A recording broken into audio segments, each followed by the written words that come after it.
fëmija yt ti dush më gëzu. Në moment që ka lind fëmija yt ti dush me njoft ato si begati, si mirësi që ta ka dhënë Allahu në këtë dynjë, por edhe mirësi në botën tjetër. Pse në mirësi në botën tjetër?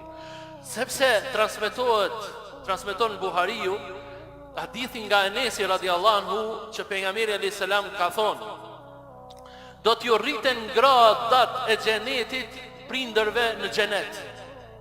Dhe prindërit kanë me pyet: nga o Zot këto grada? Çish po rritna në këto grada? Çka kemi bo mirësi ndaj teje që po na rritish këtë grada? Allahu do t'i thotë: këto i kini në saje të lutjeve të fëmijëve tuaj që po bëjnë lutje ndaj jush. Që po luten për ju, që po bëjnë vepra të mira për ju. Prandaj në xhenet do të ngriten grada muslimanët për shkak të veprës së fëmijëve të tyne, të evladëve të tyne që i kanë lënë pas në këtë dynjë.